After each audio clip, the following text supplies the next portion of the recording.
Salam alaikum. Bonsoir tout le monde. Bienvenue à la Fada des entrepreneurs. Aujourd'hui, notre thématique, la thématique du jour, c'est à chaque problème se trouve une opportunité. Et on dit assez souvent qu'au Niger, en termes de problèmes, on en connaît un rayon. Et la Fada d'aujourd'hui, en fait, c'est une somme de problèmes qu'on a dû résoudre, certains qu'on n'a pas pu. Le décor, il est planté naturellement, parce que on a déjà vu tous ces problèmes-là. Et ici, nous allons discuter justement, est-ce que réellement, derrière tous ces problèmes, se cachent des opportunités? Et au Niger, est-ce que le Niger est un pays d'opportunités? Donc, ici, nous sommes à la Fada. On n'est pas dans une conférence. Ici, on parle sans tabou, on parle vrai, on parle de la réalité. Ici, nos fadantiers qui sont à mes côtés, donc ils commencent déjà à protester, ce qui montre qu'on n'est pas déjà, on est à la Fada. Et ici, la vie de compte. On dit que la menace a été réglée. L'opportunité a été saisie, dit Ahmed Bari. Donc ici, on a vraiment voulu créer ce cadre-là pour qu'on puisse vraiment créer, on puisse créer ce cadre qui nous permet de parler des réalités. Loin du folklore, loin du magnifique, loin de tout ce qu'on nous vend, loin de cette image rêveuse qu'on peut avoir de l'entrepreneuriat. Et cela par ceux mêmes qui entreprennent au Niger et qui vivent les réalités, qui connaissent les réalités, qui savent ce qui se passe sur le marché. Donc, on a des mythes, on a beaucoup de choses. Et aujourd'hui, on va essayer de démystifier tout ça. Donc, nous avons à ma droite Olivier, qui est entrepreneur freelance de la communication. Nous avons Nafisa, qui est Safina, qui est CEO de Safina Cosmétiques. Ensuite, nous avons moi-même, Faisal, programme manager de Ilmi Innovation Lab, qui est l'incubateur qui organise la FADA aujourd'hui. Ahmed Baridi qui va vous présenter plus tard. Donc ça, on va voir. Ensuite, nous avons Ahmed Baridi, coach, formateur, entrepreneur, humaniste. Et nous avons Samimi Fashion, qui a brillé de mille feux, à Termamoumou récemment, qui est styliste, CEO de Samimi Fashion. Donc le décor est planté. Nous allons commencer par Olivier. Et ce que je voudrais aussi qu'on note, c'est que nous serons ici pendant 40 minutes, nous allons avoir 40 minutes d'échange sur le plateau, sans tabou, sans paillettes, vraiment nous parlerons vrai.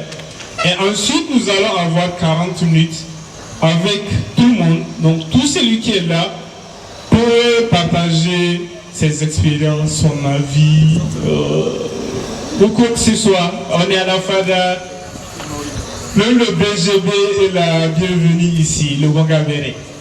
Donc, Olivier, Niger, terre d'opportunité ou terre d'obstacle?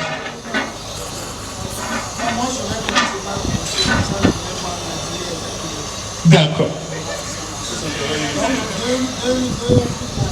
Un instant.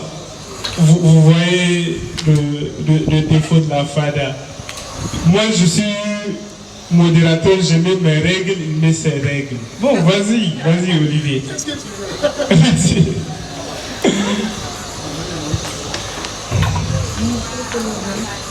Voilà, le chrono est lancé. Je m'appelle Olivier, comme il a dit, Olivier Assobavi, c'est mon nom. Je suis journaliste indépendant et producteur de contenu. J'ai créé mon entreprise Wasika Magazine le 8 décembre 2017 à la Blue Zone de Niamey. Et aujourd'hui, on est en 2022, donc à plus de 3 ans, enfin, plus de 4 ans, bientôt 5 ans.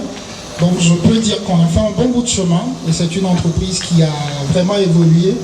Avant, on écrivait des tests, maintenant on produit des vidéos et des audios, ce qui veut dire qu'on a vraiment évolué, Dieu merci. Niger, terre d'opportunités ou bien terre d'obstacles, c'est ça la question qui m'a été posée. Je pense que je suis la meilleure personne à qui tu dois poser cette question. Déjà, je ne suis pas nigérien, ok? Donc si je suis venu ici, ce n'est pas pour rencontrer des obstacles, c'est pour chercher des opportunités. Donc sans même répondre à ta question, en voyant ma tête, en m'écoutant, tu sais déjà que la réponse là est là. D'accord. Mais, bon, j'ai 2 minutes. Je vais le faire 1 minute. Donc je continue. Déjà, moi, mon père me disait toujours qu'en Afrique, on ne peut jamais se dire qu'on n'a pas de travail ou bien on n'a pas d'opportunité. Parce que l'Europe a connu la révolution industrielle, les États-Unis ont suivi la marche, la Chine et le Japon ont pris le train avec la révolution technologique. Et puis, tout ça aujourd'hui, à aucun moment, l'histoire glorieuse de l'Afrique, à part l'histoire des empires et l'histoire des conquérants, l'histoire contemporaine de l'Afrique n'a pas connu une époque glorieuse. Donc, mon père me disait toujours que vous êtes nés au bon moment. Vous êtes nés à un moment où, de la même manière que les Américains ont Thomas Edison Cavalier comme celui qui a fabriqué l'ampoule, vous avez, le moment est là pour vous, pour qu'on cite un Ouedraogo, un Sandaogo ou bien un Seydou comme créateur de telles choses.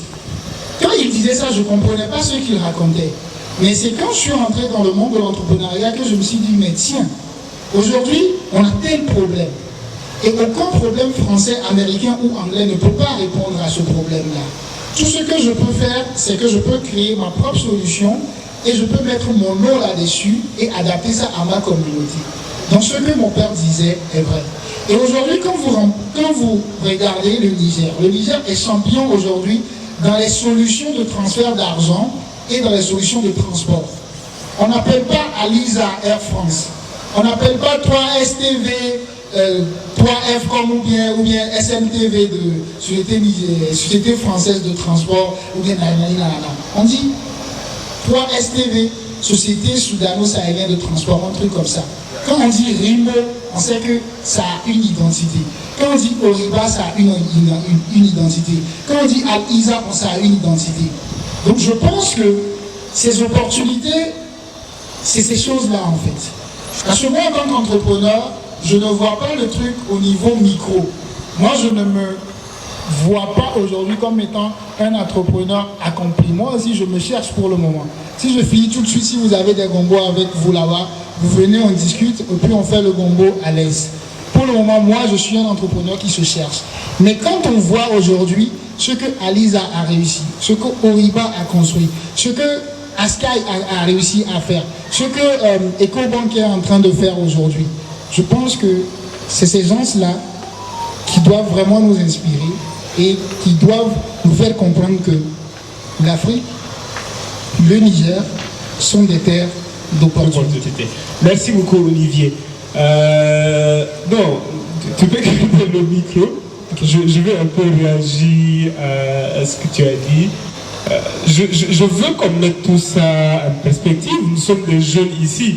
Quand tu me parles de Al-Isa, moi, leur langage et mon langage, c'est pas la même chose. Al-Isa, il gère des milliards. Je veux dire, nous qui sommes là, ça nous paraît dans un autre monde. C'est le même Niger, mais en tant que jeunes, je ne crois pas que ça soit, ça soit notre monde à nous.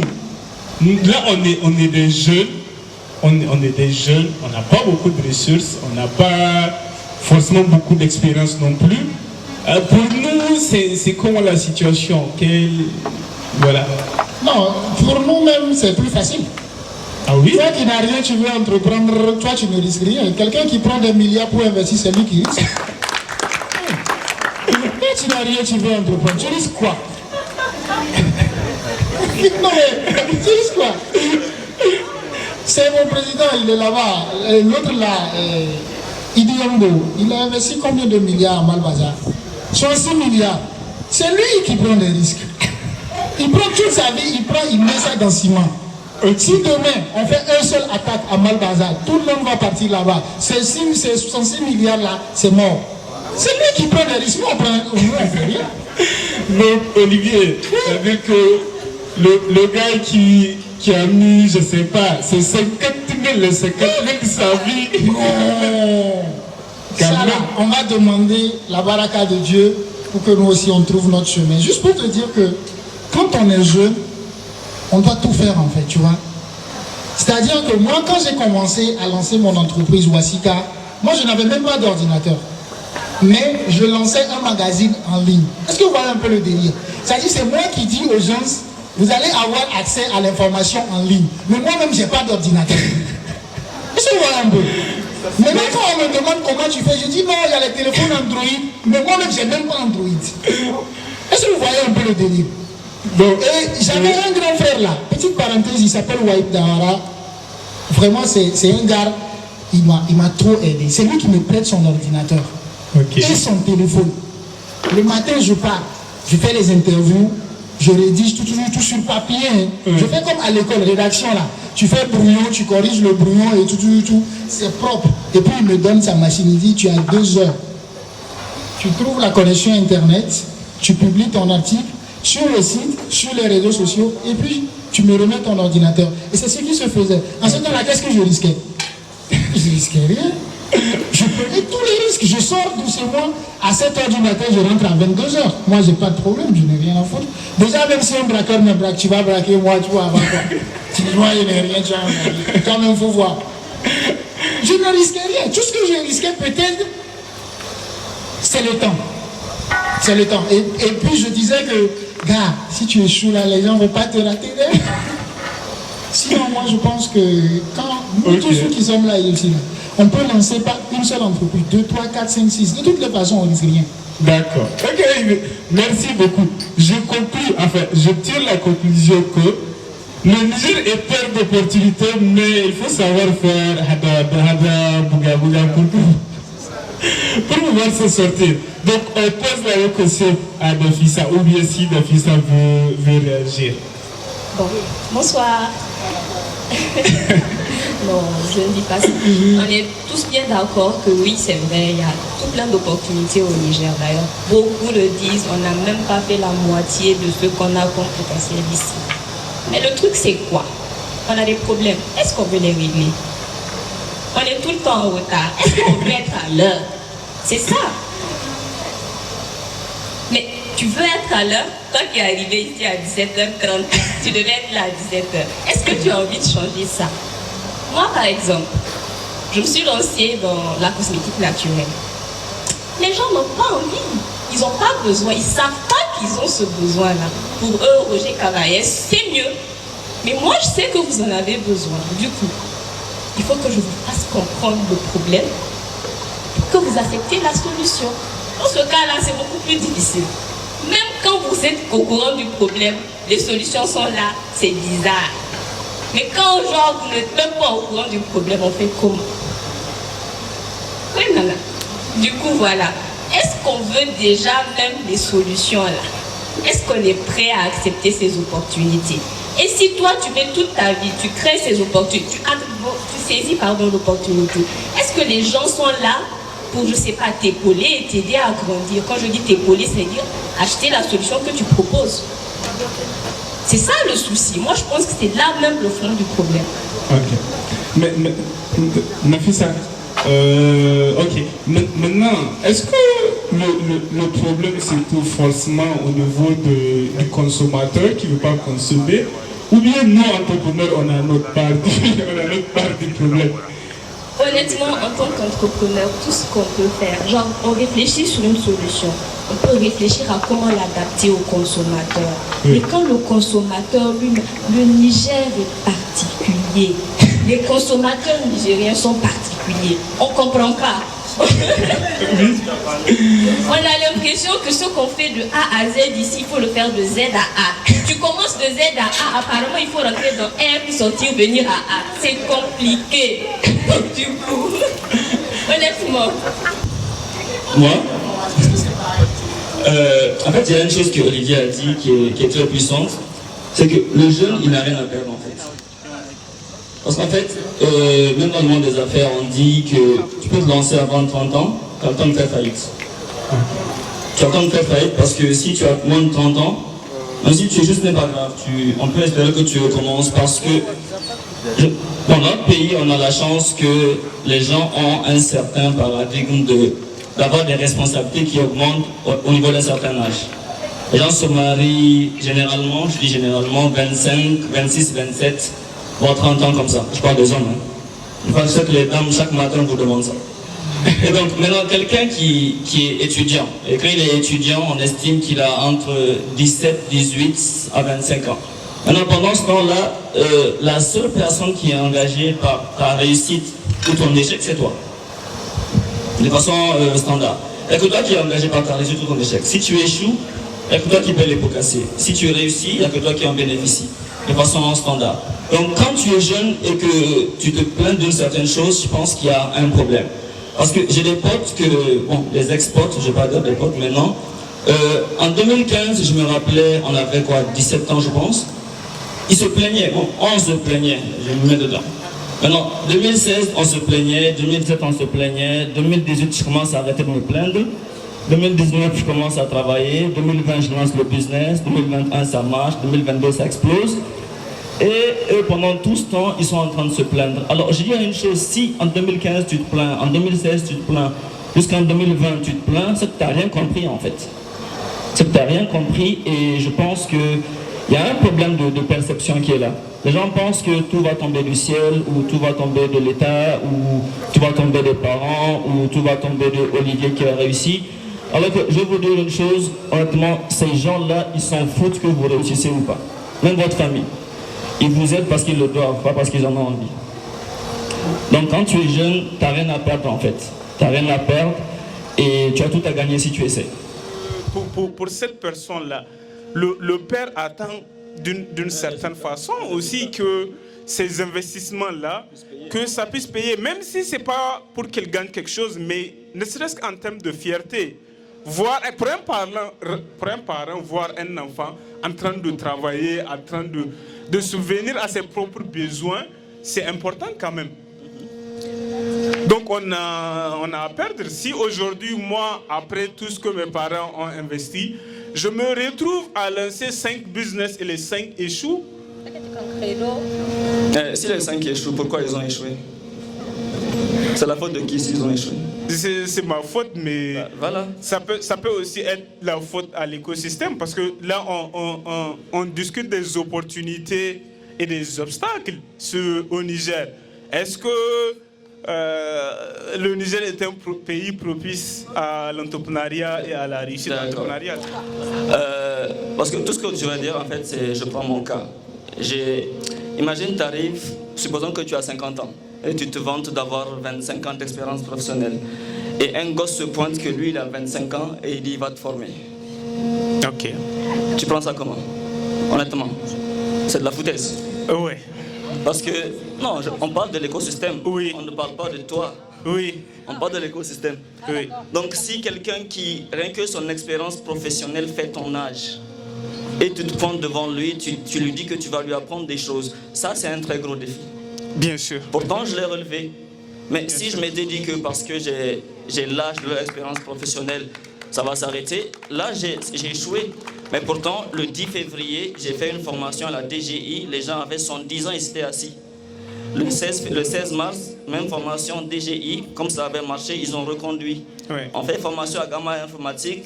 Le gars, les gens, c'est même mes grands-parents. Ils sont là. On fait formation à la haute autorité. C'est-à-dire, c'est à toi de forcer.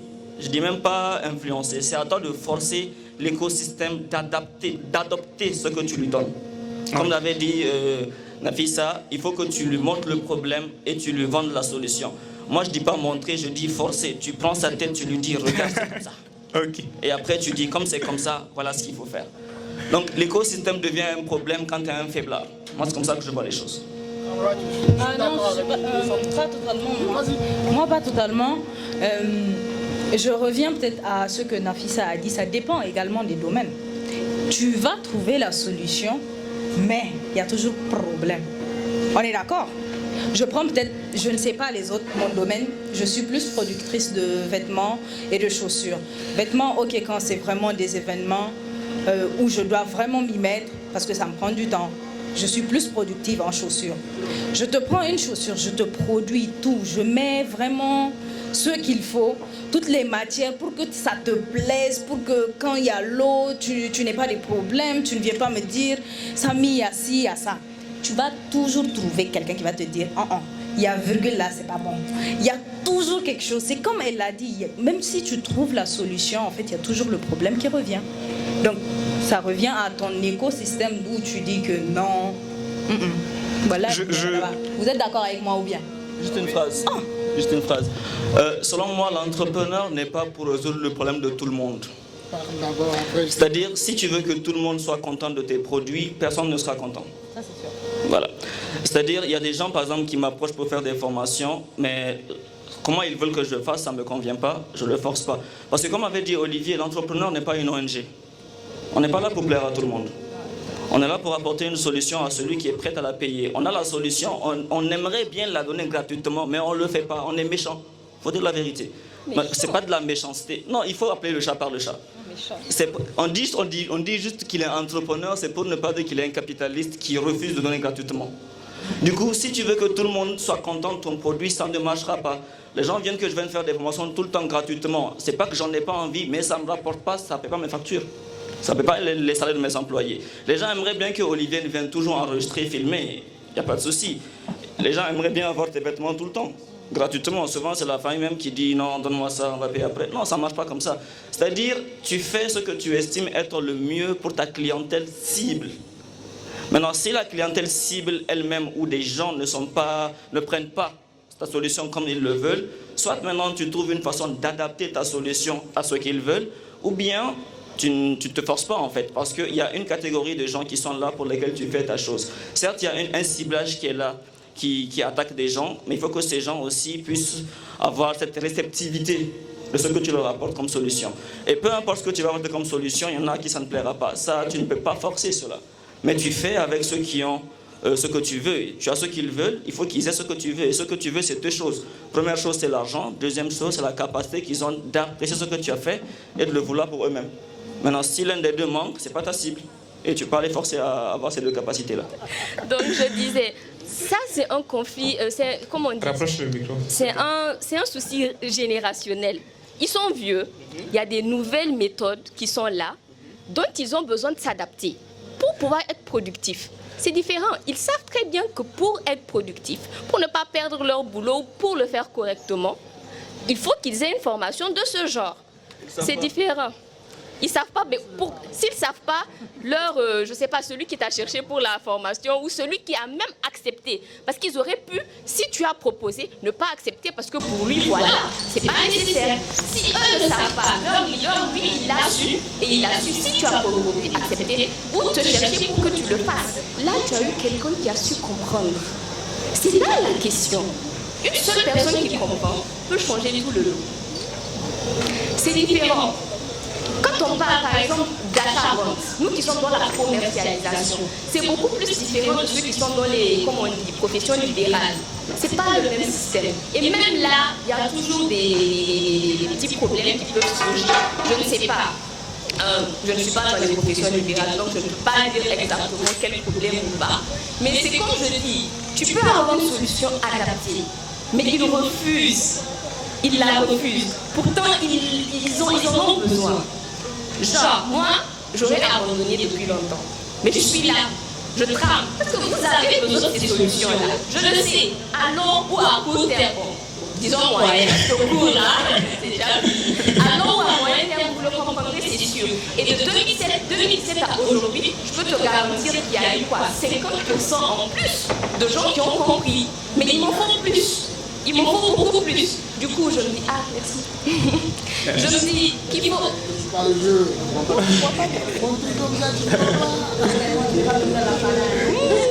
C'est lié là-dedans. Sanction pour Nafisa. Je ne peux pas voter. Et j'ai perdu le fil. Donc je disais... Tu disais que tu as eu 50% mais qu'il t'en faut plus. Oui, il m'en faut beaucoup plus, genre, pour atteindre les 100%. Mais là, je te garantis que j'ai eu 50% de personnes en plus qui ont compris, genre, de la base, qui ont compris qu'il leur fallait cette solution, qui l'ont acceptée et qui sont aujourd'hui des ambassadeurs. Je ne peux pas compter le nombre de clients que j'ai eu parce qu'on m'a conseillé. Parce que j'ai su faire comprendre à ces gens-là qu'ils avaient besoin. Olivier, à toi, pourquoi? On commence à se battre. Vas-y, Olivier. En fait, moi je pense que ce soir on est en train de parler à des entrepreneurs, à des étudiants et étudiantes. Il faut qu'on leur dise des choses vraies. Il faut qu'on n'ait pas les mythos. Je connais Ahmed très bien, et je sais très bien que ce n'est pas un mytho. En fait, quand on parle de l'écosystème nigérien ici, et on dit que c'est difficile, je me dis que c'est parce qu'on n'a pas vu pire. C'est pourquoi on a fait le pire. Oui, moi j'ai vu le pire, c'est pourquoi je te dis non. Moi qui ai vu le pire. Oui, moi j'ai vu le pire de là où je viens. On est crié, non? C'est quoi ce pire là? Moi je vais vous dire pourquoi je fuis mon pays. Vous savez pourquoi je fuis? Non. Je finis de travailler pour un client, il refuse de me payer. Et je pars chez lui pour demander mon argent. Le gars, il me menace. Et pire encore, il me dit, c'est parce que tu es vivant que tu viens ici.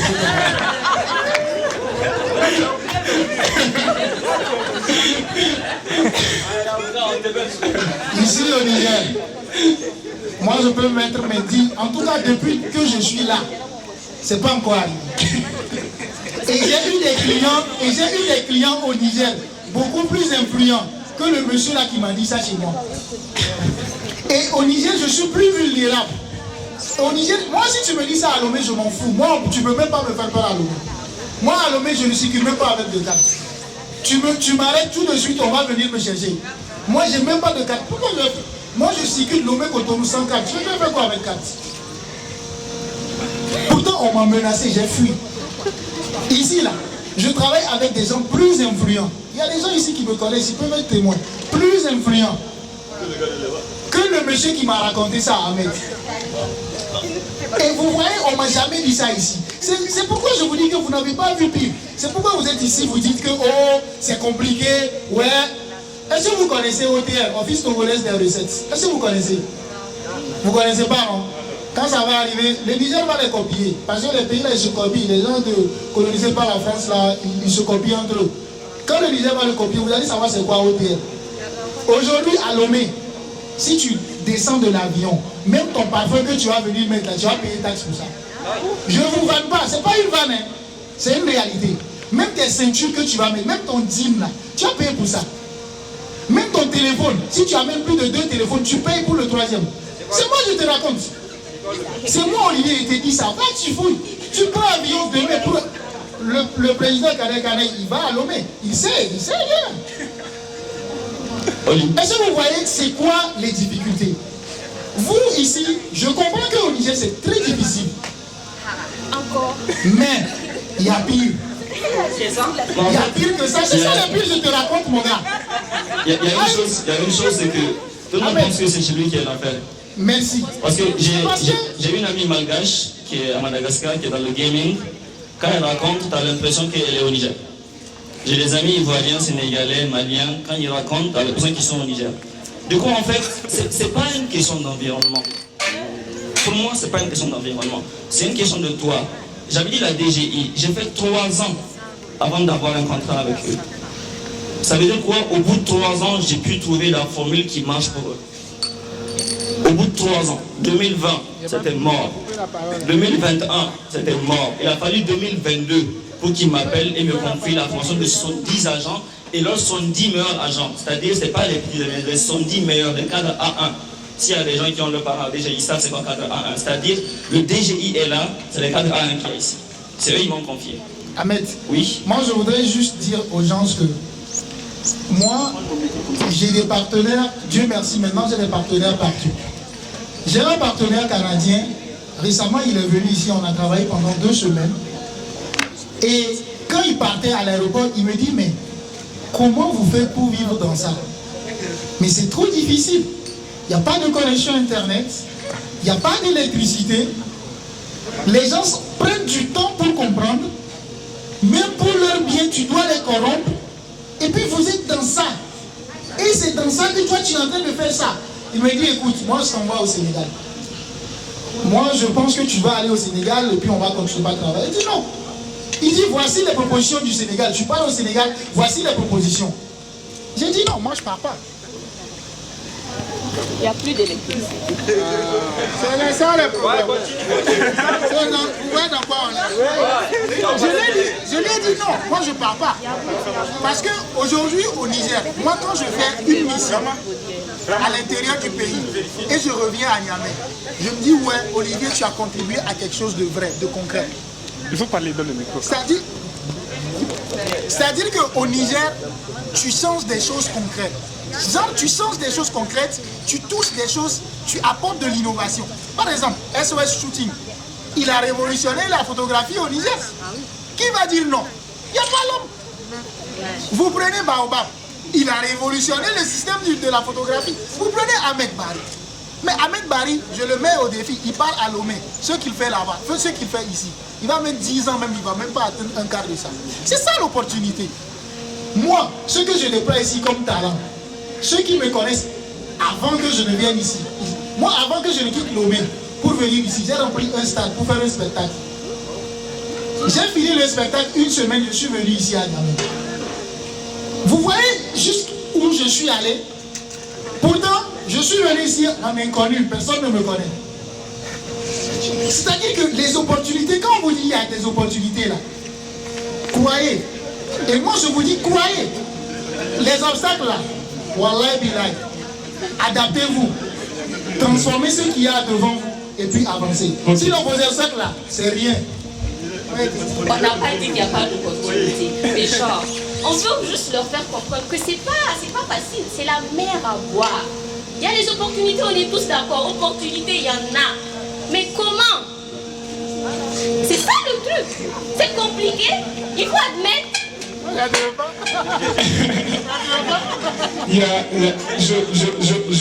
Je veux réagir aussi. Moi, je me dis, j'arrive tout de suite. Moi, je me dis, en fait, au-delà de ça, quand on compare aussi. Ça fait 5 000, hein? Ça fait 5 000. Alors, pardon, on ne se pardonne pas. Mon frère, va le voir. Donc voilà. Moi, ce que je me dis, en fait, quand on parle des difficultés, moi, je pense qu'elles sont réelles. Honnêtement, par rapport à ailleurs. Ahmed Bari parle de son cas, il a mis 3 ans pour atteindre la DGI.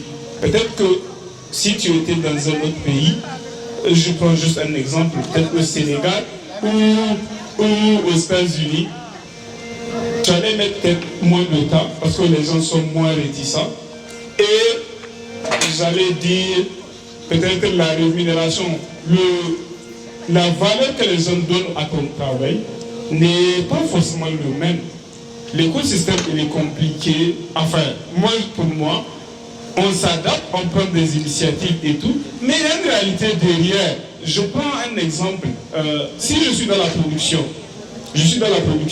j'achète des machines, je suis en train de produire, il y a coupure, ma machine s'arrête. Ma machine, elle est morte, j'ai mis 2 millions dedans. Dans un autre pays, l'électricité m'aurait coûté 2 fois moins cher. Alors quelque chose d'encore plus simple. Ma machine ne s'arrête pas, mais l'électricité coûte 2 fois plus au Niger qu'au Nigeria. Moi, j'ai produit ici au Niger. Quelqu'un a produit au Nigeria, il a transporté du Nigeria ici, il a payé frais de douane, mais son produit est moins cher que mon produit. Mais Ça aussi, c'est l'écosystème qui fait que mon produit vient moins cher, plus cher. Et aujourd'hui, les gens qui sont dans la production, peut-être comme Nafisa, elles le savent, elles le vivent au quotidien. Tu vas voir ton produit avec la qualité. L'emballage va te coûter le prix du produit fini de quelqu'un. L'emballage, hein, l'emballage. Ça, c'est la réalité ici aussi. Moi, je ne ridiculise pas les problèmes. Attention, hein, moi, je sais très bien qu'il y a des problèmes ici. Mais quand on est entrepreneur, c'est que les problèmes sont comme ça. Et nous, on est comme ça. C'est ça, en fait. C'est-à-dire que on est devant des gens qui entreprennent. Donc, disons-leur la vérité. Et moi, je vous dis que les problèmes là sont comme ça. Et vous là, vous êtes comme ça. Maintenant, allons rencontrer les problèmes. C'est tout. Je vais vous dire ce que je dis tout le temps quand on me demande un message que j'ai à l'égard des jeunes qui veulent entreprendre. Voilà, genre, c'est par passion et par amour qu'on continue. Si c'était pour l'argent, là, il y a longtemps que tu avais laissé tomber, tu avais trouvé autre chose à faire. C'est parce que tu aimes ce que tu fais. C'est la première des choses qu'il faut pour entreprendre. Il y a longtemps même on est. Tu entreprends dans ce que tu aimes. Parce que c'est cet amour-là, cette passion-là qui va t'aider à surmonter tout ce qu'il y a comme obstacle. Sinon, tu vas commencer 1 mois, 2 mois, tu laisses tomber parce que tu ne peux pas, c'est trop de pression. Tu ne dors pas la nuit, on est souvent on ne dort pas. Hey. Souvent tu dors bien, souvent tu ne dors pas, mais parce que tu aimes ce que tu fais, tu es conscient qu'il y a vraiment un potentiel déjà et que tu fais quelque chose de bien, que tu fais quelque chose de bien pour toi, pour ton pays, ce qui te pousse à aller de l'avant. Mais genre, on est d'accord, il y a des opportunités, mais attendez, choisissez ce que vous aimez, entreprenez dans ce que vous aimez, sinon vous allez avec le peuple. Tu vas commencer biscuit, tu vas laisser, tu vas faire tofi, tu vas laisser, c'est comme ça. C'est ce que je dis depuis le début. Je peux? Parce qu'on doit, en fait, c'est le plus malin.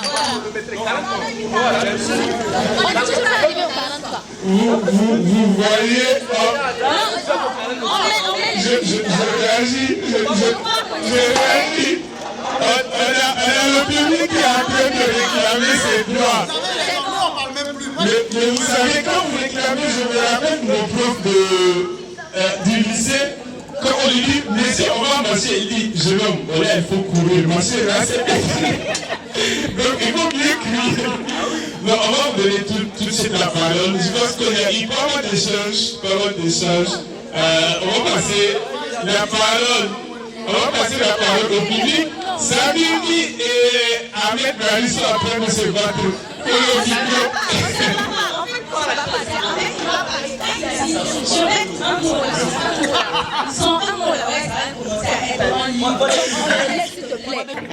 Tu es né au Niger.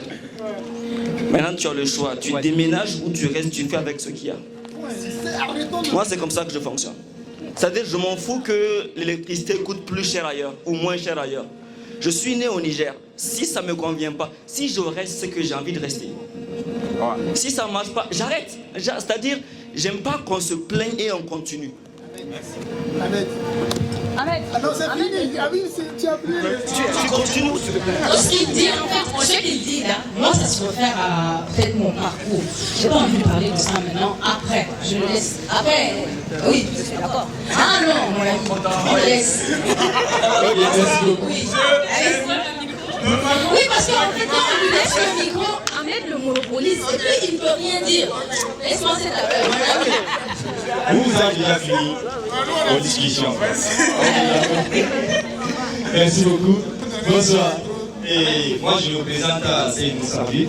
Je suis promoteur de l'entreprise Consolo Angio. Moi, je suis agro-business également. Je suis également ambassadeur du réseau des districts d'accompagnement et de travail que les aides de la région d'Israël.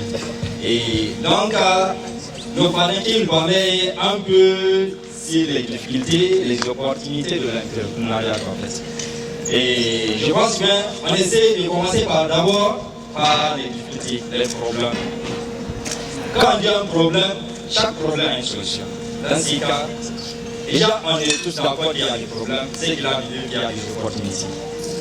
Donc, généralement, nous les jeunes entrepreneurs, les plus grandes difficultés qu'on rencontre au cours de nos processus entrepreneuriaux, c'est manque de formation au début. Ça, c'est la première des choses à faire. Et on entreprend sans pour rien entreprendre. Qu'est-ce que j'aimerais dire par là? Il y a des gens, parce qu'ils voient que nous, Ahmed Bari, et dans les divers des formations, des boostings, ou bien un truc du genre, les gens voient que Ahmed est en train d'évoluer dedans, sans pour autant avoir des connaissances, avoir des expériences dans le secteur. Tu disais que non. Pourquoi Ahmed s'est lancé? Certes, ils peuvent être au moins un idole pour vous, ou bien exemple, c'est parce qu'ils se lancent. Mais avant de se lancer dans le même secteur qu'Ahmed, essayer de se former d'abord et connaître tes clients cibles, connaître le marché et l'environnement dans lequel tu aimerais entreprendre. Il faut essayer de pouvoir cibler d'abord. Est-ce que Habib, 30 secondes. Ça reste 30 secondes. Déjà. Vas-y vite. Ok, d'accord. Merci beaucoup. Et je disais, j'essaie au moins de partir dans les opportunités également, quoi, en fait. Et vraiment, au Niger, sur le plan entrepreneurial, on a suffisamment des opportunités, des avantages qu'on peut essayer d'entreprendre. Il faudra assez juste au moins faire des prospections. Connaître ce que tu aimerais essayer d'entreprendre, avoir des expériences comme ça se doit. Merci beaucoup. Merci. On passe le micro. Les deux. Quand quelqu'un veut réagir, quand quelqu'un veut poser des questions. Bonsoir tout le monde. Le peuple là, le peuple là, s'il te plaît, tu peux bouger. Et en fait, j'ai combien de minutes? 2 minutes maximum. Seulement 2 minutes. 2 minutes maximum. Non, vous êtes d'accord? Oui. Non, attendez, c'est une fada. Moi, je ne suis pas d'accord. 2 minutes, vous êtes d'accord? S'il vous plaît. Non, si vous dites non, c'est que c'est vous qui n'allez pas avoir la parole. Vas-y, vous êtes entre vous, hein? Nous, on vous regarde seulement. Ok, écoutez. Nous, vous êtes entre vous. Je parle directement. Comment il s'appelle? Moi, je suis différent de ceux qui sont là. Okay. Je suis un entrepreneur social. Vous comprenez? Et je vais vous parler. Je vais partir de la question que tu as posée. Tu dis que le Niger, si c'est une terre d'opportunités ou d'obstacles. J'oublie obstacle, je prends opportunité. Et je justifie. C'est quoi opportunité? Partout où problème existe, il y a une opportunité. Problème égale opportunité. Et au monde, le Niger fait partie des premiers pays en termes de problèmes. Pour ne pas le classer premier d'ailleurs. Ça, c'est une information. Donc, c'est un pays au monde qui a plus d'opportunités. Vous comprenez? Donc, mais pourquoi les entrepreneurs prospèrent ailleurs plus maintenant, qu'au Niger? Très bien, c'est ça je vous dis. Oui, vas-y. Précis. Maintenant, au Niger, l'obstacle, c'est qui empêche les jeunes. D'abord, les jeunes ne sont pas trop créatifs. C'est ce dernier temps qu'on a commencé à embrasser le monde entrepreneurial. Maintenant, l'obstacle, c'est même l'État lui-même. Nous sommes en train de voir qu'est-ce que nous pouvons faire pour que l'État puisse être souple envers les jeunes qui veulent entreprendre. Vous voyez? Parce que moi, je me dis que l'État même doit supprimer, même si ce n'est pas totalement, quand même, presque totalement, les charges sur les petits entrepreneurs, ceux qui veulent entreprendre. Donc, on commence à parler des obstacles déjà. Oui, mais attendez, attention.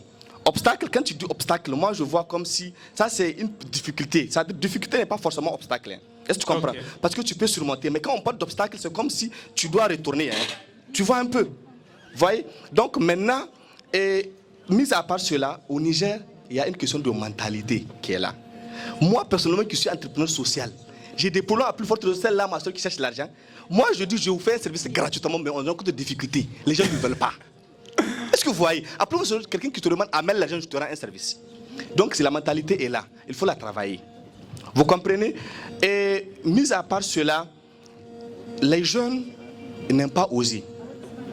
Vous voyez? Ça aussi, je parle de l'entrepreneur eux-mêmes, même pas l'environnement ou bien les preneurs ou les consommateurs. Il faut oser. Quand tu n'oses pas, tu n'auras rien.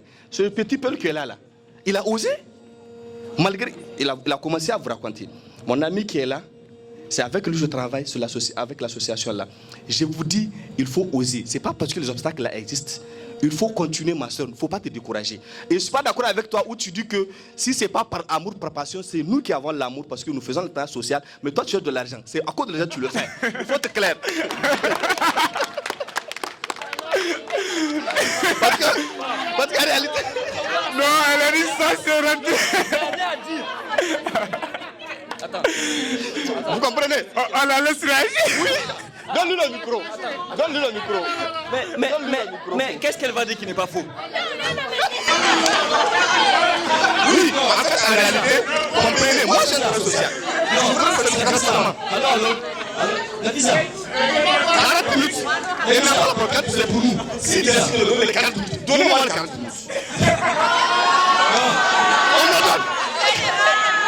Nafisa, Vous comprenez? Donc, en fait, pour revenir, sérieusement, attends, je vous pose une question. Qu'est-ce que tu vas dire qui n'est pas faux? Comme réponse, vous comprenez? le second point qui justifie l'opportunité, en fait, quand vous regardez, il n'y a pas de concurrence déjà. Vous voyez, les problèmes, c'est-à-dire que sans problème, on n'a pas reçu un 10. Donc, vous voyez, il n'y a pas question de concurrence. Donc, ça aussi, c'est une opportunité. Les gens ailleurs, là, malgré, il ne faut pas voir les gens sur les taxes et qu'on soit la vie dans notre pays. Vous allez dire que nous, ici, ça va. Mais en fonction de nos réalités. Parce que le problème, comme Olivier l'a dit, nous copions. En train de copier. Quand tu as besoin de choses en fonction de nos réalités. Nous sommes, bon, excusez-moi du terme, je parle de pauvres, on n'a pas assez de moyens. Donc, manque de moyens, moi j'ai un 50 000. D'accord, moi je suis quelqu'un de l'agro. Merci beaucoup. Non, tu passes le micro. Tu passes le micro. Mais j'ai l'impression que si on ne passe pas le micro à Nafisa pour qu'elle réagisse. Non, vous n'avez pas de minutes. C'est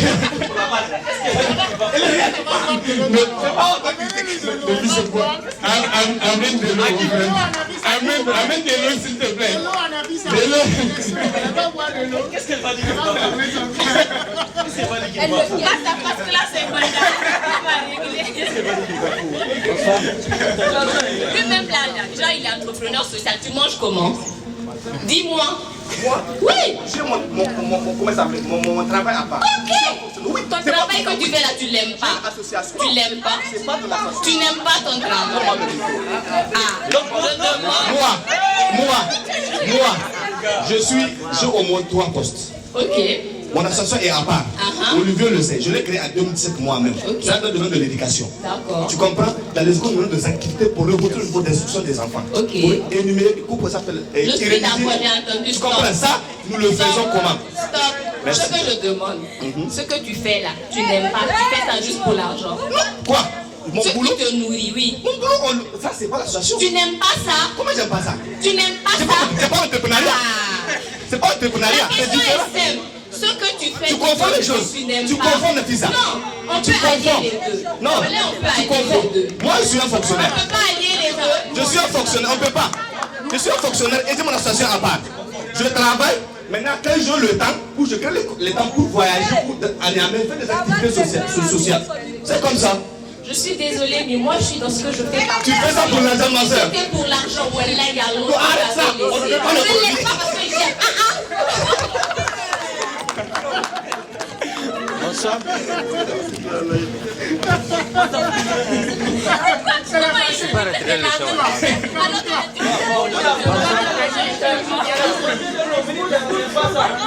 Allez-y, le public réclame, vas-y. On va donner la parole. Moi je suis entrepreneur social, je suis également humanitaire. Je suis humanitaire. J'ai 12 ans. Il faut être connu comme ça. Ok. Donc, ce que je voudrais dire aux jeunes, en fait, on doit tenter pour apprendre. On doit souffrir pour arriver quelque part. Mais ce que je voudrais dire, en tout cas, les plus grandes leçons s'apprennent dans les situations. Le problème, la difficulté qu'on a au Niger, c'est la difficulté de travailler en réseau, de travailler ensemble. Comment, moi, demain, à partir de cet instant, j'ai un besoin sur le domaine de l'entreprise de Olivier, je peux faire appel à lui. Donc, c'est la difficulté entre nous de travailler en réseau et en communauté. Comment demain je peux m'habiller ou habiller ma famille à travers l'entreprise de madame. Donc, c'est ça que je voulais dire. Il y a des difficultés, mais la difficulté qu'il y a, c'est la difficulté entre nous les jeunes, à nous associer, à travailler ensemble pour développer des... Parce que seul, on ne peut pas arriver. Absolument. Et ensemble, on arrive à gérer certaines difficultés, à transférer certains risques et à comprendre, à avoir une longueur d'avance sur les choses. Et ça nous évitera de souffrir moins et en tout cas d'arriver le plus tôt possible. Merci beaucoup.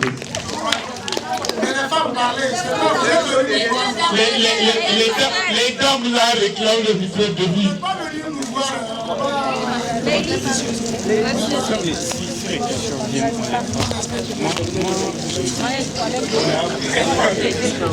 Alors, bonsoir à tous. Bonsoir. Tu as déjà dit bonsoir. C'est la team entrepreneur social, toujours. Ok. Donc, Nafisa, je suis vraiment désolée de te dire que entreprendre, tu le fais par passion, non. Aujourd'hui, je pense que quand tu arrives à avoir un boulot convenable, on ne va plus avoir accès à tes produits qu'on utilise. On va plus. Mais je te l'assure. Mon frère, le micro là, c'est pour la base. Arrache-nous. Tu prends déjà parti. Donc, la base n'a qu'à arrêter de poser quelque chose. Au fait, ce qu'il faut savoir, sincèrement, l'entrepreneuriat au Niger, il y a tellement d'obstacles et il y a tellement d'opportunités. La faute vient peut-être le plus souvent de nous qui sommes entrepreneurs. Pourquoi? On a des produits, on a des qualités, mais comment est-ce qu'on fait pour vendre ces produits? Est-ce qu'on communique assez?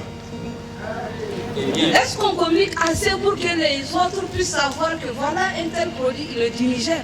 Aujourd'hui, personne ne va dire que Edu existe et que c'est au Niger. Pourquoi? Parce qu'ils communiquent sur leurs produits. Ils communiquent assez sur leurs codes. Nous-mêmes, en tant qu'entrepreneurs, on ne communique pas assez. On ne peut pas payer un produit sur lequel on n'a pas assez d'informations. Aujourd'hui, beaucoup entreprennent sans pour autant avoir d'informations. Moi, sincèrement, je ne peux pas payer un produit sur lequel je n'ai pas d'informations. Sincèrement. Bon, je passe la parole à votre. C'est nos paroles.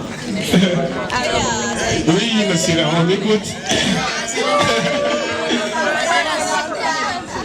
Moi j'étais modérateur, je disais 2 minutes. Mais la base, la façon vous parlez, moi je mettais seulement, allez-y seulement, gérez vos trucs. Ok, bonsoir tout le monde. Bonsoir. Alors, je vais aller dans les deux sens. Pour entreprendre, il faut avoir la passion de la chose. Si vous n'êtes pas passionné de ce que vous êtes en train de faire, vous n'aimez pas ce que vous êtes en train de faire, vous n'allez pas évoluer. Et c'est la première des choses. Et c'est cette passion qui vous pousse à avancer, à vous améliorer jusqu'à ce que vous commenciez à avoir des entrées. Parce qu'aujourd'hui, si on me dit d'aller jouer au football et que demain je deviendrai un footballeur international, si je n'aime pas le football, je ne vais pas le faire et je ne vais pas évoluer. Et je ne deviendrai pas un footballeur international. Parce que je n'aime pas. Il faut aimer ce que vous faites pour pouvoir évoluer dans la chose. Les entrepreneurs nigériens en rencontrent, c'est vrai, beaucoup d'obstacles. Moi, je suis dans les deux. Je suis entrepreneur social et je suis aussi entrepreneur business comme ce que vous faites. Parce que j'ai un salon de coiffure pour hommes et je sais ce que ça fait et les obstacles auxquels vous êtes confrontés entre les impôts, la mairie, payer les employés et tout ce qui va avec et aussi gagner quelque chose dedans. Je suis entrepreneur social. En tant qu'entrepreneur social, en fait, c'est de voir un problème et d'essayer d'apporter une solution. Et la plupart du temps, les solutions que nous apportons, nous le faisons gratuitement. Et c'est après avec des partenaires qui, quand ils voient que ce que vous faites est très bien, ils disent cette personne aime ce qu'elle fait, cette personne le fait déjà à 0 francs, ça ne me coûte rien d'accompagner cette personne. Et c'est là que vous allez avoir les retombées de ce que vous êtes en train de faire. Qu'on ne nous dise pas qu'aussi ici au Niger, il n'y a que des obstacles. Aujourd'hui, qui ne connaît pas Rimbo? C'est l'un des plus grands entrepreneurs et plus riches d'ailleurs de ce pays-là. Personne ne va me dire que ça a été rose pour lui dès le début. Qui ne connaît pas Oud Younoussa? Il était cireur. En fait, au Niger, ce dont nous avons besoin, c'est d'être résilients. Et c'est cette résilience-là qui nous manque. On n'est pas résilient. La prochaine chose... Vous êtes entre vous La applaudissez, prochaine c'est chose bon. sur laquelle je voudrais parler, c'est le fait que l'offre n'est pas adaptée à la demande ici au Niger. Je ne comprends pas que quelqu'un aille à Lomé pour faire des études sur, comment on appelle ça, le commerce maritime, et qui reviennent pour pouvoir exercer au Niger. C'est un exemple parmi tant d'autres que je suis en train de dire. Aujourd'hui, on participe à beaucoup de conférences, on participe à beaucoup de soirées. Et dans chaque conférence, dans chaque soirée, nous avons besoin de modérateurs, nous avons besoin de maîtres de cérémonie. Et ce sont des choses dans lesquelles on peut investir. Mais on n'investit pas dedans parce qu'on se dit qu'il n'y a pas d'argent dedans et que le Nigérien ne part pas là-bas. Alors que non. Et en fait, il y a beaucoup de choses sur lesquelles je pouvais très bien parler. Si on me laisse le micro, je pourrais parler pendant toute la soirée.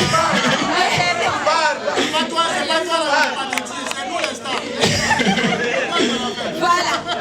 Et les gens, et il y a aussi un autre obstacle, c'est que il y a le manque de compétences. On ne se forme pas assez.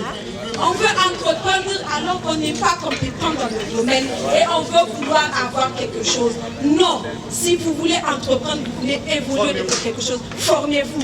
Et ça commence par la formation. Merci. Merci beaucoup.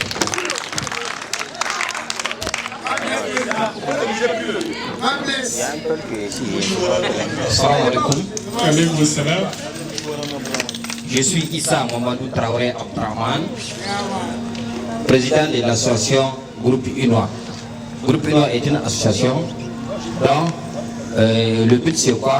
C'est sensibiliser, former et investir. Et je suis le gérant du Unois. Unois est spécialisé dans le domaine événementiel à la base du spécialité que je vois avec Ibrahim. Ça c'est la promotion. Je suis un vrai amateur du thé et j'évolue dans le domaine du thé et la tisane.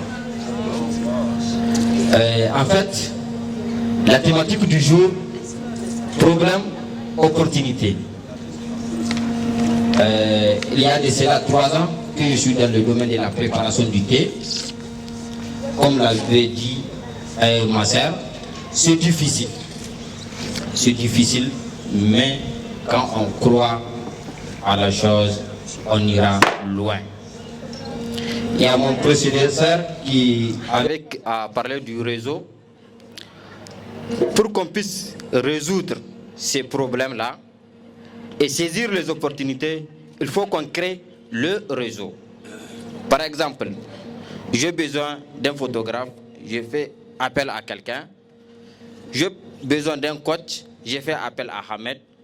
J'ai besoin de cosmétiques pour madame, pour mes enfants, j'ai fait appel à celle. C'est ça le réseau et on évolue ensemble avec patience. Patience avec le réseau, avec patience, un jour on ira avoir un contrat exceptionnel et on va oublier ces problèmes. Saisissez ces problèmes. Le Niger a carrément 80% des problèmes. Nous sommes jeunes, nous sommes ambitieux, raison pour laquelle nous sommes ici à l'occasion de cette FADA organisée par EDU. Donc saisissez les opportunités, évoluons ensemble, marchons ensemble. Ensemble, on ira loin. Créons des communautés, marchons ensemble, on ira loin. Merci.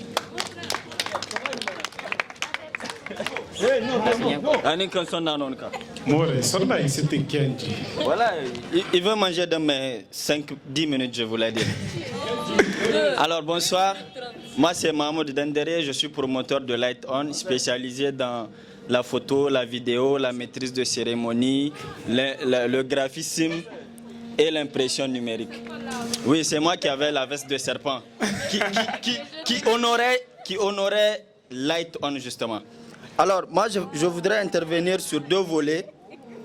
Problème égale opportunité. Vous savez, quand on grandit dans un environnement, on a tendance à minimiser les problèmes de l'environnement. Donc, les problèmes là, s'accapare de notre esprit, ça devient comme si c'est notre quotidien. Donc on ne voit pas réellement le problème. D'où beaucoup ignorent les opportunités qui les entourent. Mais je vous prends l'exemple de quelqu'un qui vient comme Olivier.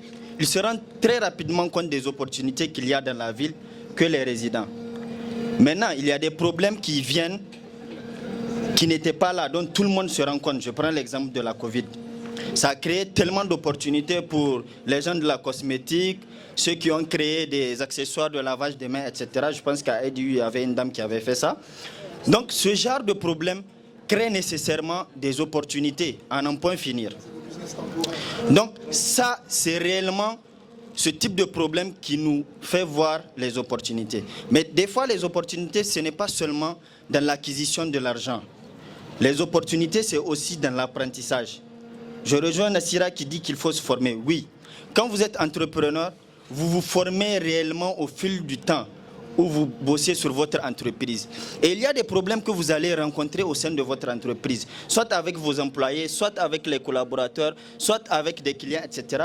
Et ces problèmes-là, pour vous, si vous les analysez bien, c'est des opportunités qui vont vous permettre de grandir, d'affiner votre stratégie et d'être plus performant et meilleur dans ce que vous organisez. Il y a aussi ce dont il faut se rendre compte, c'est réellement un manque de problème qu'il faut se créer soi-même. Je prends l'exemple de la passion pour entreprendre. Je pense que dans la majeure partie des cas, pour réussir dans l'entrepreneuriat, il faut en tout début de la passion. Parce que je ne vous cache rien, nous les petits entrepreneurs qui se débrouillent, comme le dit Olivier, c'est très difficile par moment. Très très difficile. Et même en ayant cette passion, des fois, ça nous effleure l'esprit. Est-ce que je ne vais pas abandonner? Imaginez quelqu'un qui a la passion, qui veut faire. Des moments, un génie lui chuchote, petit, est-ce que tu ne vas pas abandonner? C'est trop dur pour toi. Donc imaginez quelqu'un qui n'a pas cette passion-là. Dès que le génie lui murmure ces choses-là, il va dire, ben écoute, moi je pense que je suis à ma limite, je vais abandonner. Donc la passion, elle est vraiment nécessaire. On ne dit pas qu'on ne veut pas se faire de l'argent, non. On ne va pas venir perdre tout notre temps à vous proposer des solutions et qu'au final, on ne gagne rien. Et qu'au final, ben, on ne construit rien. Donc, on dit qu'on a besoin de passion, mais au finish, en dehors de vous présenter des solutions, on cherche aussi de l'argent parce qu'on veut s'accomplir, etc. Donc voilà vraiment l'apport que moi je voulais porter à cette IFADA. Merci. Et vous savez, l'écosystème, c'est tout autre chose. C'est plusieurs acteurs quand on parle de l'écosystème, notamment entrepreneurial. Il y a l'État, de par les services d'impôts, de par les mairies pour, comment dirais-je, les impôts fonciers. Il y a les bailleurs de fonds, les investisseurs, les financeurs, parce que l'entrepreneur se veut d'être financé. Il y a également les accompagnateurs, qui sont les structures comme le AI Lab, qui sont là, qui font de l'accompagnement, qui font de l'incubation. Et il y a aussi les clients, et beaucoup ont parlé ici de la mentalité des clients et tout ce qu'il y a. C'est dire que l'écosystème, c'est plus ou moins complexe. Donc s'il faut dire est-ce que l'écosystème est favorable ou pas, il faut spécifier. Où on dit au Niger, quand l'entreprise est créée, les 2 premières années, normalement, elle ne doit pas payer impôt. Et que très malheureusement, nous payons. Très malheureusement, tu pars à la DGI, on dit, bon, ça c'est dit certes, mais on ne sait pas comment l'appliquer. Je vous le dis. Donc, quand il faut parler de l'écosystème, soyez pointus. L'écosystème mairie, l'écosystème fiscalité, l'écosystème les bailleurs, les financeurs. Parlez également des financeurs. Comment avoir un financement au Niger? Donc, quand il faut indexer l'écosystème, il ne faut pas aller droit au but pour dire l'écosystème dans son ensemble. Et d'autres en ont parlé qu'il y a un manque de formation et de compétences. S'il vous plaît, l'entrepreneuriat, c'est une science. Acceptons-le comme ça. Certains d'entre nous vont dire qu'ils ont leur entreprise il y a de cela 3 ans. Leur entreprise n'a pas un plan d'affaires sur lequel ça roule. Une entreprise ne peut pas rouler sans plan d'affaires. Il y a un plan d'affaires qu'il faudrait suivre. S'il faut le réviser de temps en temps, tant mieux. Mais tu dois avoir un plan d'affaires. Tu dois avoir un business model pour ton entreprise. Et il y a beaucoup qui disent que j'en ai, ça fait 2 ans, 3 ans. Ça ne marche pas. Ça ne peut pas marcher parce qu'il y a un certain nombre de logiques que vous ne respectez pas. D'où il faut se former, il faut se renseigner. Nous sommes là à la FADA ici. Quand nous demanderons quelle est l'activité principale de AI Lab, beaucoup ne le savent pas ici. AILAB fait quoi? C'est vrai, est-ce qu'on doit... AILAB fait quoi? C'est une opportunité pour vous, de l'entrepreneuriat. J'espère que le chef sera à mesure de vous donner plus de détails par rapport à ça. Et oui, j'arrive. Maintenant, quand on dit le thème, est-ce qu'un problème est-il solution? Faites attention, problème c'est problème. En entrepreneuriat, il y a défi, il y a obstacle, il y a difficulté. Mais problème c'est problème. Tout à l'heure, ma soeur avait parlé de quelqu'un qui fait formation maritime. Imagine, moi, je veux faire pêche maritime au Niger. Quand on parle de maritime, c'est dire sur la mer. C'est un problème, il n'y a pas de mer. On fait comment? Est-ce que ça peut être une opportunité? Donc faites attention. Maintenant, par rapport au problème, quand on dit le soleil, par exemple, ça nous dérange, 45 degrés souvent. Mais c'est une opportunité pour celui qui se lance dans le solaire. Et pour celui qui ça dérange, il suffit d'avoir un climatisateur chez lui, dans son véhicule, et tu es exempté. Tu n'as plus ce souci. Donc faites attention. Maintenant, le problème, quand on peut le résoudre, ça peut être une opportunité. Quand on peut le résoudre, ou quand on peut faire, comme ma soeur l'a dit, quand on peut être résilient face au problème.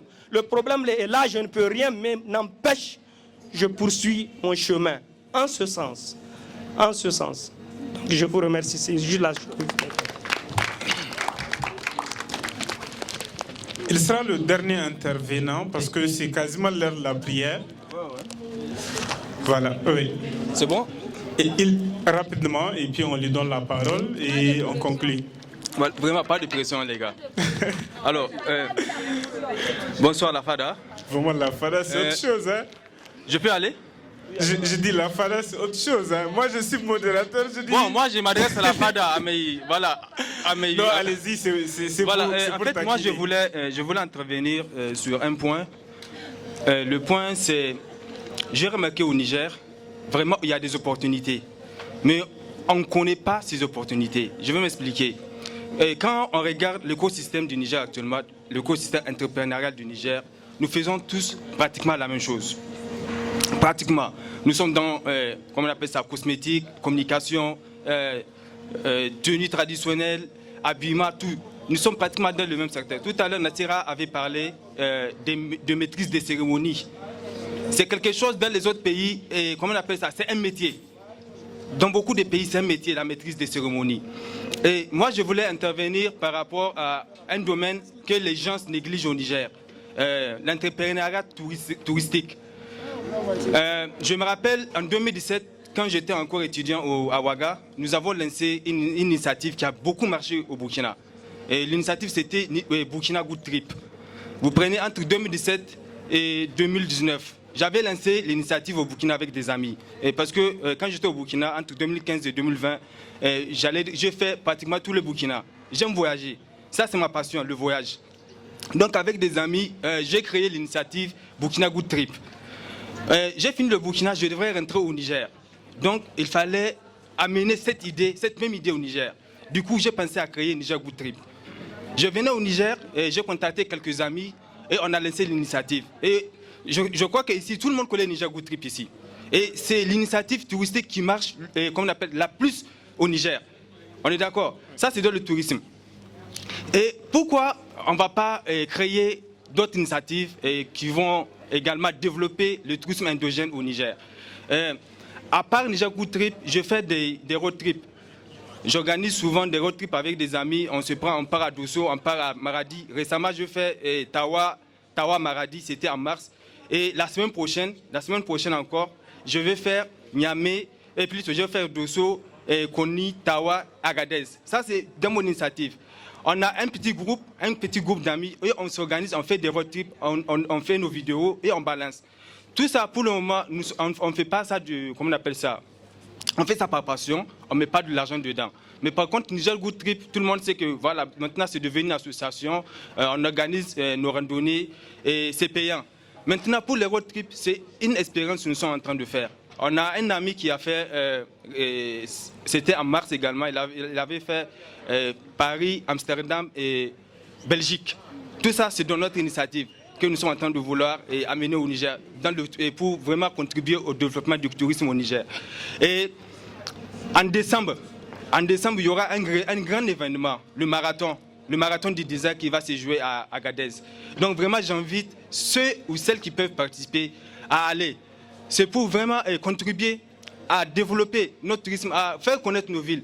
Pourquoi moi je fais les road trips? C'est parce que nos villes, nos autres régions, les gens ne les connaissent pas. J'ai beaucoup de vidéos que j'ai partagées sur ma page YouTube. Vous pouvez visiter mes road trips sur, comment on appelle ça, dans les autres régions. Donc c'est pour permettre, c'est pour favoriser à ce que les Nigériens puissent aimer son pays. Il y a beaucoup de Nigériens qui ne connaissent pas l'intérieur du Niger.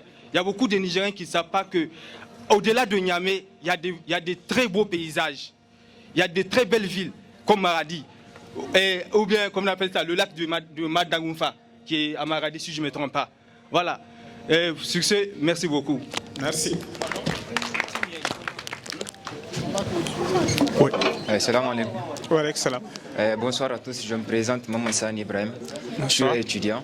En fait, c'est une question que j'aimerais poser à tout un chacun qui se sent capable de répondre. On parle trop d'entrepreneuriat. Maintenant, ce que moi j'aimerais savoir, c'est que tout un chacun ici me donne sa définition qu'il a, sa propre définition qu'il se fait du mot entrepreneur, tout simplement. Et maintenant, aux entrepreneurs, quels sont les défis que vous avez rencontrés et comment vous avez pu les résoudre, si on peut dire ça comme ça? Je vous remercie. L'entrepreneur, pour moi, c'est celui qui a son argent dans la poche des autres personnes. Ça veut dire quoi? D'accord. Ce que je veux dire, c'est que j'ai mon argent dans ta poche. Maintenant, il faut que je trouve une façon pour que tu me remettes mon argent. Mais ce n'est pas gratuit, il faut que je te donne une chose en échange. C'est ça, entrepreneur. Entrer et prendre. C'est ça, entrepreneur, comme dit Alain Patangou. Donc, il y a mon argent qui est dans ta poche. Maintenant, il faut que je trouve une façon que tu me le remettes. C'est juste cela.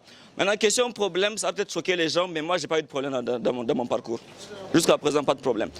Parce qu'en fait, j'ai eu, disons, la capacité de tellement me former, comme avaient dit les gens là, que tout ce qui vient, que les gens disent problème, je sais en fait déjà quoi faire, avant que ça ne vienne. C'est-à-dire jusqu'à présent, les gens disent que souvent ils ne dorment pas la nuit. Moi, ça me surprend quand ils disent ça. Parce que la nuit, je dors super bien. Merci. Les gens, ils disent, ils ne savent pas quoi faire. Parce qu'en fait, je me suis tellement formé, j'ai tellement appris, j'ai tellement questionné des gens, j'ai questionné Reiki, j'ai questionné Paul, j'ai appris des gens, j'ai lu, je me suis développé que quand un truc vient que les gens appellent problème, pour moi, bon, c'est juste, ah, tu es arrivé, toi, on te gère et tu passes. Quand quelque chose te présente, tu dis, ah, toi aussi, bon, tu as mis du temps à venir, parce qu'on m'a dit que tu viendrais plus tôt que ça. Tu viens? Ok, pas de souci. Souvent, il y a des collègues qui m'ont quitté. Les gens, quand ils en parlent, ils en font un plat. Mon coach m'a dit, Ahmed, un jour viendra où tes collègues vont te quitter. Voilà comment tu vas faire. Ben, si ça vient, pour moi, ce n'est pas un problème, vu que je sais déjà. Le manque d'argent, où souvent tu dois prendre une matière, ou bien tu dois faire une chose, mais tu n'as pas d'argent.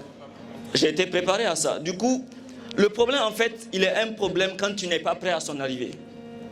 Un problème, c'est juste une circonstance de vie à laquelle tu n'es pas préparé pendant qu'elle est apparue. Merci, Ahmed. Si tu es préparé à ça, ce n'est pas un problème, c'est juste un truc à gérer. Merci beaucoup, Ahmed. Ok, merci beaucoup. Nous allons conclure la FADA maintenant, bien sûr. Chacun doit donner au moins un temps par rapport à tout le monde. C'est l'heure de la prière. Maintenant, on a Maréchal X-Food qui nous a préparé du niébé. On va prier et puis on va voir. Richard, juste pour répondre à ta question, tu as dit quel problème on a rencontré. Très rapidement. Oui, et très rapidement, moi je vais te le dire, et je te dis la vérité. Moi, le plus grand problème que j'ai rencontré au Niger, c'est que je ne suis pas nigérien. Moi, c'est mon plus grand problème.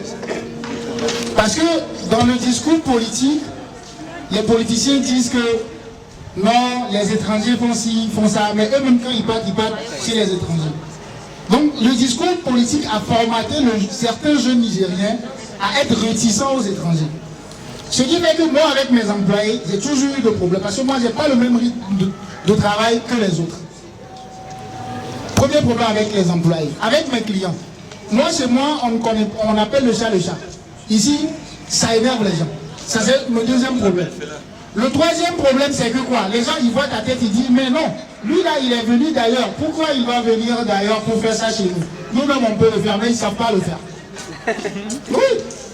Est-ce que tu vois? Donc, moi, c'est mon seul problème. Et je pense que moi, ce problème, je vais le rencontrer jusqu'au jour où je vais prendre ma retraite. Et même si je prends ma retraite, je suis déjà là. Elle fait comment? Je vis avec. Donc, à chaque problème, une solution, comme l'a dit Ahmed. Mais moi, je vous dis, hein, l'entrepreneuriat, on le fait pour l'argent. Mais on ne le fait pas que pour l'argent. Il faut faire la différence. Moi, je cherche de l'argent. Moi, si tu viens chez moi, je peux te faire un service gratuit et puis je peux te dire, gars, on va sur 2 mois. Moi, si ça dépasse 2 mois, vraiment, je ne peux plus le faire. Parce que moi, ma gratuité, là, a des limites. Parce que moi, je cherche de l'argent. Moi, j'ai une famille à prendre en charge. Je ne veux pas venir faire du travail gratuit pour les gens. Merci. Merci beaucoup. Donc, voilà. Moi, le micro. Allô? Allô? Oh, micro. Vérifie. Ok. On va conclure. Donc, merci à toutes et à tous d'être venus. Aujourd'hui, on a voulu créer ce cadre en fait qui nous permet de libérer la parole, de parler le vrai, sans tabou, sans... Parce que je trouve que nous sommes une génération d'entrepreneurs qui est différente de la précédente génération. Ahmed Bari n'a pas d'expérience professionnelle. Avant nous, les gens qui entreprennent assez souvent, c'est des gens qui acquièrent de l'expérience et qui viennent vendre leur expérience. Les gens qui ont 20 ans, 30 ans, ils ont des compétences. Nassira nous a amené des compétences. Aujourd'hui, nous sommes des jeunes qui avons très peu de compétences, qui avons très peu de ressources, mais qui entreprenons. Et vraiment à un âge assez très jeune, de manière précoce, comme le dit Nafissa. Et je trouve que ces éléments-là font en sorte que nous avons des expériences qui sont parfois différentes de ce que la génération peut-être de Kader Kanei ou de... en tout cas, la génération précédente n'a pas forcément vécu. Et je me disais que ça serait bien de créer ce cadre informel. Parce que tout ça, on voit, on n'est pas sérieux. Voilà, on ne se prend pas au sérieux, même si on est sérieux. Voilà, on se prend pas. Je me perds, je disais, on est sérieux sans se prendre au sérieux et on arrive à vont parler et on a vu dans les échanges comment les gens ont parlé de leur vécu, de leur point de vue, comment eux ils appréhendent les problèmes, comme quand Ahmed Bari dit pour lui il n'y a pas de problème. Bon, c'est sa manière aussi d'appréhender les choses. On peut apprendre de cela. Pour moi, c'est assez instructif. Donc c'est aussi créer ce cadre-là qui nous permet d'apprendre au contact des autres. Donc la FADA, c'est le début, c'est notre première édition. Mais ça va être un événement qui va venir chaque dernier vendredi du mois. Donc le mois prochain, on aura un autre thème. On va parler du copier-coller. On a actuellement l'affaire Zaman Accessory qui... voilà, on a l'affaire Zaman Accessory. Ici, on a eu des gens qui ont dit, on voit quelqu'un faire, on fait aussi. Donc nous allons parler de cela à la prochaine FADA. Et nous allons essayer d'amener des gens qui ont plus ou moins vécu ça. Et des gens qui pensent avoir soit des solutions pour y remédier ou en tout cas pour survivre à cela. Donc ça va être tout pour aujourd'hui. Merci d'être venu.